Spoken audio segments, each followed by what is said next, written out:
নমস্কার বন্ধুরা, কেমন আছেন সবাই? আশা করি আপনারা সবাই ভালো আছেন। আমি রনিতা আবার একটা নতুন ব্লগ নিয়ে চলে এলাম জার্মানিতে।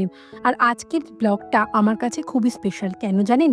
কারণ আজকে চিকার ৪ বছরের জন্মদিনের ব্লগটা আপনাদের সাথে শেয়ার করব। আর এই জন্মদিনের পরেই আমাদের নতুন বাড়িতে মুভ, তো সেগুলো পরপর সব ব্লগে আপনাদের সাথে শেয়ার করব। তাহলে চলুন শুরু করা যাক আজকে আমার এই ব্লগ।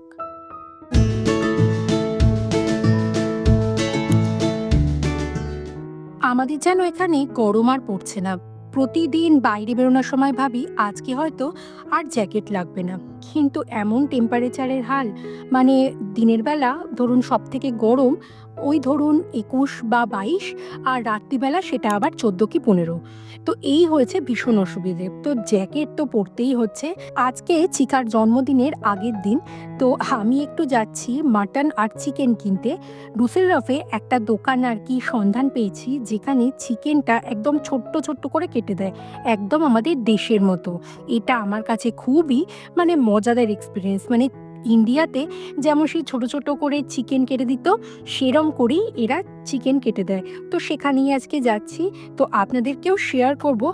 আমি যেহেতু এটার সন্ধান পেয়েছি, তাহলে আপনাদেরকেও একটু দেখাবো যে ইন্ডিয়ার মতো স্বাদ পেতে চলে গেছি আমি মাংসের দোকানে। তো চলুন যাওয়া যাক। এই দোকানটা একদমই আমাদের যে মেন স্টেশন ডুসেলডর্ফের তার একদম পরের স্টপেই। আর দেখলাম এই দোকানটা অ্যাকচুয়ালি পাকিস্তানি একটা দোকান, তবে ইন্ডিয়ান প্রচুর মশলাপাতি সব এখানেই রয়েছে। তো আমি প্রথমে গেলাম আর গিয়ে বললাম যে আমার দুটো থাইয়ের পিস ছোট ছোট করে কেটে দিতে হবে। আসলে প্রবলেম হলো এখানে ইন্ডিয়ার মতো ছোট ছোট করে চিকেন কেটে বিক্রি হয় না। চিকেনের এক একটা পার্ট বিক্রি হয়, হয় হোল চিকেন পাওয়া যায়, নয় চিকেনের লেগ পিস, নয় চিকেনের থাই, নয় চিকেনের ব্রেস্ট। তো এরমভাবে আলাদা আলাদা করে বিক্রি হয়। তো আমি বললাম দুটো থাইয়ের পিস ছোট ছোট করে কেটে দিতে। তো দেখলাম সামনে একদম ছোট ছোট করে কেটে দিচ্ছে, যেমন ইন্ডিয়াতে কেটে দেয়। ব্যাপারটা আমার দারুণ লাগলো, মনে হলো কেন যে এতদিন এর সন্ধান পাইনি কে জানে। তো ভাবলাম এই যে দোকানটা, এটা আমাদের নতুন বাড়িটা থেকে কত দূর, দেখলাম না খুব একটা দূর লাগবে না, আমার নতুন বাড়ি থেকে ৮ ঘন্টা বা ৩৫ মিনিটের মতো লাগতে পারে। তো আমার চিকেন নেওয়া হয়ে গেছে, আর এবার চলে যাব একেবারে কালকের ব্লগ, যেদিন আমার চিকার জন্মদিন। চিকার জন্মদিনের জন্য সাজানো গোছানো একদম কমপ্লিট। এখন দেখাচ্ছে চিকার জন্মদিনের বিকেলবেলা থেকে এই ব্লগটা।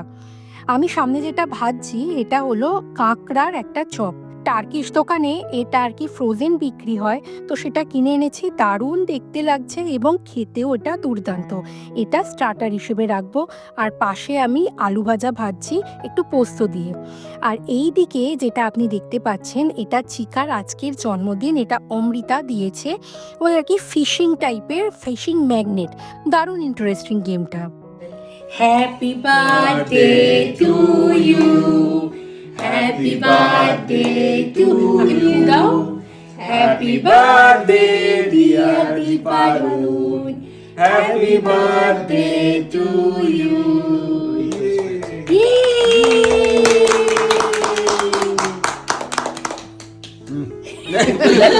কাটা হয়ে গেছে, তুমি নিকুচি করেছো কি না?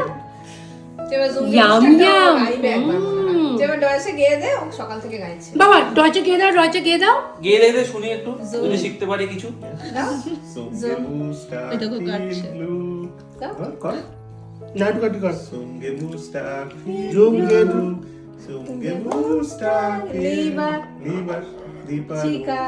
সকাল থেকে গাইছিস রে, বল। চিকার জন্মদিনের কেকটা বানিয়েছে অমৃতা। দুর্দান্ত খেতে হয়েছে, এত সুন্দর খেতে হয়েছে, চিকারও খুব পছন্দ হয়েছে।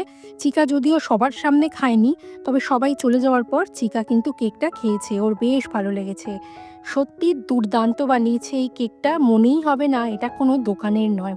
ওইদিকে আমাদের একদম ডিনার রেডি। এইবারে খুব একটা বেশি জনকে ইনভাইট করতে পারিনি, খুব ঘরোয়াভাবে বানিয়েছি আজকে সমস্ত রান্নাবান্না। আজকের মেনুতে আছে পোস্ত দিয়ে আলু ভাজা, স্যালাড, তার সাথে রয়েছে মুগ ডাল, চিংড়ি মাছের মালাইকারি আর মাটন কষা, তার সাথে একটু চিকেনও আছে। যারা আর কি মাটন খাবে না তাদের জন্য চিকেনটা রয়েছে, আর সঙ্গে ছিল বেগুন ভাজা। তো কেমন লাগলো আজকে আমার এই ভিডিও? দেখতে দেখতে চিকার ৪ বছর পূর্ণ হয়ে গেল, দেখতে দেখতে সেটা বড়ও হয়ে গেল।